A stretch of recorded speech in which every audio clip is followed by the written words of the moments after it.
साथ में ये भी आपने हैबिट डाल दी कि जब भी हमारा एलन का कोई एग्जाम होगा, उस एलन के एग्जाम के 2 घंटे पहले हम उस रजिस्टर को उस वाले कंटेंट के लिए जरूर से रिवाइज करेंगे ही करेंगे। एक तरह का रिफ्लेक्स सेट कर लिया, एग्जाम है 2 घंटे पहले मुझे कौन सा रजिस्टर पढ़ना है, कौन सा पढ़ना है, मॉनिटर रजिस्टर जरूर से बनाए। इससे आपको बहुत आसानी से जो भूलने वाला कंटेंट है वो भी धीरे धीरे आपको याद होना स्टार्ट हो जाएगा। इसके बाद नेक्स्ट पार्ट है मैक शॉर्ट नोट्स। जो भी आप कंटेंट पढ़ रहे हैं, यदि आपसे संभव है, आपको टाइम मिल पा रहा है, पहली बार टाइम मिल पा रहा है, तो आप उस टॉपिक के शॉर्ट नोट्स भी बना सकते हैं। सिंपली उसके अंदर आपको फ्लो चार्ट की फॉर्म में, डायग्राम की फॉर्म में, टेबल की फॉर्म में, उसकी जो शॉर्ट ट्रिक्स है उसकी फॉर्म में, उस चैप्टर को आप शॉर्ट नोट्स की फॉर्म में कन्वर्ट करें। हालांकि इसमें एक बात तो ऐड करना चाहूंगा, इस साल एलन के अंदर भी एक ऐसी ही शॉर्ट नोट्स की हमने बुक भी तैयार करी है, उसका नाम है एनसीईआरटी फास्ट ट्रैक। तो एनसीईआरटी फास्ट ट्रैक मिल जाएगी आपको, उसमें पूरे एनसीईआरटी बेस्ड ही पूरे शॉर्ट नोट्स पहले से तैयार है।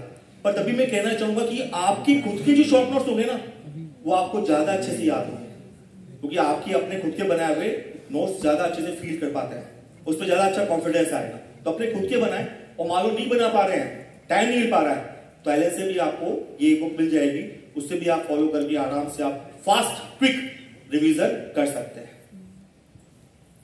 बच्चों साथ साथ में जो एक्सरसाइज दी जाती है मॉड्यूल के अंदर, उसको भी टाइम टू टाइम सॉल्व करते रहें। बायोलॉजी में कई बार ऐसा होता है कि आप थ्योरी के पार्ट से कुछ याद नहीं कर पा रहे हैं, तो उसे क्वेश्चन की फॉर्म में आप आराम से थ्योरी वाले पार्ट को याद कर सकते हैं। पर साथ साथ में मेरा एक गाइडेंस ये भी है कि जो आप क्वेश्चन सॉल्व कर रहे हैं, उन क्वेश्चन में साथ साथ में स्टार मार्किंग भी करते चले, क्योंकि बायोलॉजी में खास बात क्या है, बायोलॉजी में जब भी रिवीजन की बात आएगी ना, तो रिवीजन के टाइम पर थ्योरी ज्यादा इंपॉर्टेंट है। आप क्वेश्चन की फॉर्म में रिवीजन कम करें और थ्योरी की फॉर्म में ज्यादा रिवीजन ज्यादा करें। फिर बायोलॉजी में थ्योरी बार बार रिवाइज करनी पड़ेगी, और उसमें सिंपली आप जो भी स्टार मार्क लगा रहे हैं, उसी स्टार मार्किंग के अकॉर्डिंग अपने टॉपिक को रिवाइज करते जाए। भाई 5 स्टार है, 3 स्टार है, 1 स्टार है, आपको टाइम कम मिल रहा है तो ओनली 5 स्टार रिवाइज कर ली, टाइम ज्यादा मिल रहा है तो 5 स्टार, 3 स्टार, 1 स्टार सारे आपने रिवाइज कर लिए। तो आप क्वेश्चन के थ्रू आप टॉपिक को रिवाइज कर सकते हैं।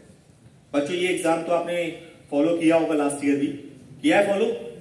कौन सा एग्जाम है, और फुल फॉर्म क्या है इसकी, फॉलो अप ऑफ एनसीईआरटी।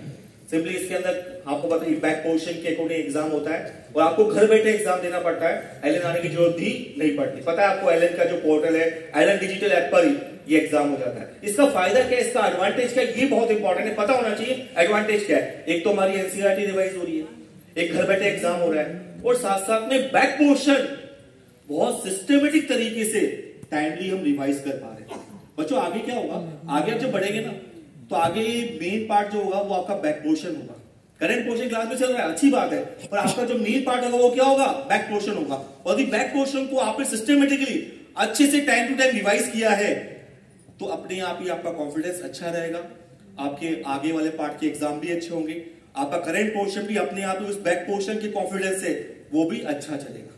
कोई कॉन्फिडेंस आ जाता है, मुझे पहले का भी याद आ रहा है, तो आगे वाला पार्ट भी अपने आप ही अच्छा चलता है। तो इसे बहुत अच्छे से फॉलो करें फन एग्जाम को। बच्चों ये कुछ बच्चों के नाम है, ये नाम मैं आपको क्यों दिखा रहा हूं, ये ऐसे बच्चे हैं जिनकी रैंक टॉप 100 के अंदर है, दिख रहा होगा आपको, टॉप 100 में रैंक है।